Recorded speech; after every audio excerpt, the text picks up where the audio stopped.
এক পদ এক গাড়ি অপব্যবহার রুখতে ও খরচ কমাতে সরকারি আধিকারিকদের গাড়িতে হ্রাস কেন্দ্রের।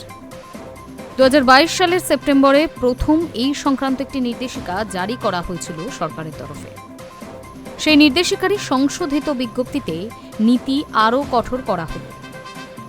সরকারি আধিকারিককে গাড়ি ব্যবহারে হ্রাস টানল মোদী সরকার। কেন্দ্রের নতুন নীতি অনুযায়ী একজন আধিকারিকের জন্য একটি গাড়ি বরাদ্দ। সংশ্লিষ্ট আমলা যদি অন্য কোনো মন্ত্রক বা সরকারি সংস্থায় অতিরিক্ত দায়িত্বে থাকেন তবু তার জন্য একটি গাড়ি থাকবে। কেন এমন পদক্ষেপ তার ব্যাখ্যাও দিয়েছে কেন্দ্র। জানা গিয়েছে, সরকারি গাড়ির অপব্যবহার রুখতে অপ্রয়োজনীয় খরচ কমানোর লক্ষ্যেই এই নীতি চালু করেছে কেন্দ্র। 2022 সালের সেপ্টেম্বরে প্রথম এই সংক্রান্ত একটি নির্দেশিকা জারি করা হয়েছিল সরকারের তরফে। সেই নির্দেশিকারই সংশোধিত বিজ্ঞপ্তিতে নীতি আরও কঠোর করা হল। কেন্দ্রীয় অর্থ মন্ত্রকের তরফে জারি করা বিজ্ঞপ্তিতে জানানো হয়েছে, সব কেন্দ্রীয় মন্ত্রক বা তার অধীনে থাকা বিভিন্ন দপ্তরের আধিকারিকদের সরকারি গাড়ি ব্যবহারের সংশোধিত নির্দেশিকা প্রয়োগ করতে হবে।